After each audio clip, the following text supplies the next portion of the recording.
তালাশ অভিধান বলছে এর অর্থ অনুসন্ধান। এই অনুসন্ধানমূলক অনুষ্ঠানে আমাদের উদ্দেশ্যও তাই। ঘটনার পেছনে অনেক ঘটনা থাকে, আমাদের নজর থাকবে সেই পেছনের বিস্তারিত ঘটনার দিকে। আমাদের অনুসন্ধান আপনাদের নিয়ে যাবে ঘটনার একেবারে গভীরে। দর্শক, ডিসেম্বর আমাদের বিজয়ের মাস। লাখো প্রাণের আত্মত্যাগের বিনিময়ে এই বাংলাদেশের আকাশে প্রতিদিন যে স্বাধীন সূর্য ওঠে, আসুন আমরা তার জন্য গর্বিত হই। আসুন আমরা মাথা উঁচু করে দাঁড়াই। আসুন আমরা সেই সব বীর শহীদদের এবং বীর মুক্তিযোদ্ধাদের বিনম্র শ্রদ্ধা জানাই, যারা আমাদের মাথা উঁচু করে দাঁড়ানোর অধিকার ছিনিয়ে এনে দিয়েছেন।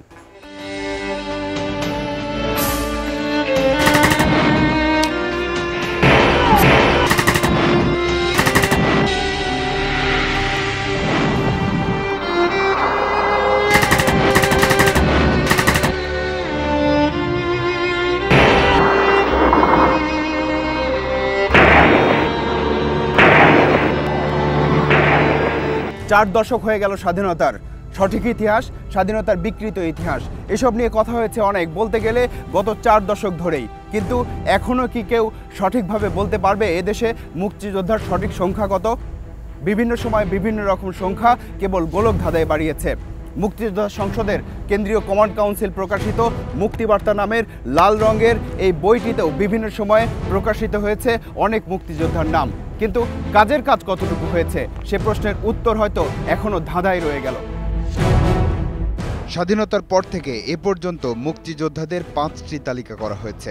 প্রথম এই কাজ করে মুক্তিযোদ্ধা কল্যাণ ট্রাস্ট। তাতে মুক্তিযোদ্ধার সংখ্যা ছিল 69,833। 1986-87 সালে এরশাদ সরকারের করা তালিকায় মুক্তিযোদ্ধার সংখ্যা বেড়ে গিয়ে দাঁড়ায় 1,02,458 জন। 1994 সালে বিএনপি সরকারের আমলে মুক্তিযোদ্ধা সংসদের যে ভোটার তালিকা ছিল তাতে এই সংখ্যা 86,000। 1998 থেকে 2001 সাল পর্যন্ত সময়ে মুক্তিযোদ্ধা সংসদ কেন্দ্রীয় কমান্ড কাউন্সিলের মুক্তিবার্তায় এই সংখ্যা গিয়ে ঠেকে 1,54,000-এ এবং 2001 থেকে 2006 সাল পর্যন্ত বিএনপি জামায়াত জোট সরকার প্রকাশিত গেজেটে মুক্তিযোদ্ধার সংখ্যা বাড়তে বাড়তে 2,10,581 জনে গিয়ে ঠেকে। এ প্রক্রিয়া শেষ হয়নি এখনো। স্বাভাবিকভাবে প্রশ্ন আসতে পারে, কোন বিবেচনায় হেরফের হচ্ছে মুক্তিযোদ্ধার সংখ্যায়, এর শেষই বা কোথায়? যেহেতু মুক্তিযুদ্ধের কোনো সংজ্ঞা নাই, শহীদদের কোনো সংজ্ঞায়িত করা হয়নি, সো এখানে আইনের ফাঁকফোকর বা অথবা প্রশাসনের দুর্বলতার কারণে অনেকের নাম ঢুকে যেতে পারে। আমরা কিছু কিছু ক্ষেত্রে এনএসআই দিয়ে পরীক্ষা নিরীক্ষা করাচ্ছি, কিছু কিছু ক্ষেত্রে ডিজিএফআই দিয়ে কিছু করাচ্ছি। আশা করি এটা হয়ে যাওয়ার পরে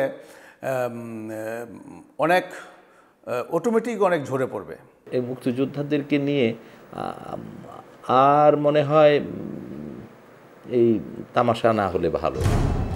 গত 4 দশকেও এদেশে মুক্তিযোদ্ধাদের যথার্থ তালিকা না করতে পারার ব্যর্থতার বিপরীতে সুযোগ সন্ধানীরাও যে সে সুযোগ নিতে ব্যর্থ হয়েছে এ কথা বলা যাবে না।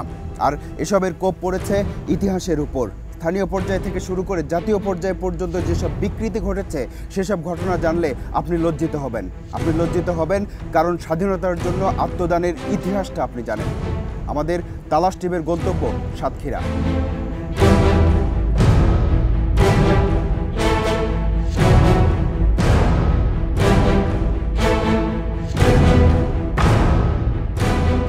জেলা প্রশাসকের কার্যালয়, শহীদ মুক্তিযোদ্ধা স্মৃতিস্তম্ভ। যারা সত্যিকারের ইতিহাস জানেন এবং এক এক করে নামগুলো পড়েছেন তারা কষ্ট পেয়েছেন, কারণ শহীদ মুক্তিযোদ্ধাদের নামের এই ফলকে অবলীলায় ঢুকে আছে 6 জন অমুক্তিযোদ্ধার নাম।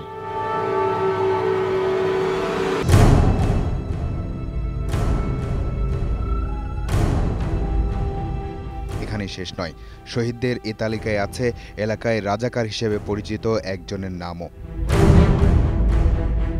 বলার ওয়াজ বিশেষ করে যে প্রথম যে 2 জন আপনার নাম আছে শহীদ আজিয়ার রহমান সর্দার এবং এস.এম. ইমতাজ আলী, এই 2 জন মুক্তিযোদ্ধা না। শহীদ গোলাম রহমান এটা রাজাকার। শফিউদ্দিন সম্পর্কে যে বক্তব্য রাখা হয়েছে, যে নাম ফলকে নাম আছে, এই নাম সম্পর্কে আমার ঘোর অভিযোগ। উনি তখন ছিলেন পাকিস্তান আমলের একজন দারোগা এবং কেশবপুর থানার উনি চার্জে ছিলেন এবং থাকাকালীন সময় খান সেনাদেরকে গোপনে সংবাদে মুক্তিযোদ্ধাদের ডেকে তাদের হাতে ধরিয়ে দেওয়া হয় এবং তাদেরকে হত্যা করা হয়। পরবর্তীতে মুক্তিযোদ্ধারা এসে তাকে ধরে নিয়ে যায় এবং তাকে হত্যা করে। তাই যদি হয় তাহলে এমন বিকৃত ইতিহাস সামনে নিয়ে কিভাবে অফিস করেন জেলা প্রশাসক? কারা শহীদ মুক্তিযোদ্ধা, কারা মুক্তিযোদ্ধা বা অমুক্তিযোদ্ধা কেউ থাকলে সেটি জেলা প্রশাসনের পক্ষে যাচাই করা কঠিন। সেই সময়ে যারা মুক্তিযুদ্ধে অবদান রেখেছেন, মুক্তিযুদ্ধ সংগঠন করেছেন, তারাই আইডেন্টিফাই করার পর সেটা আমরা সংশোধন করব। আচ্ছা, তার মানে আপনার কাছে অভিযোগ আসছে? আছে, জি। আচ্ছা, এরকম কয়জনের বিরুদ্ধে আসছে? এরকম 1-2 জনের কথা আমরা শুনেছি।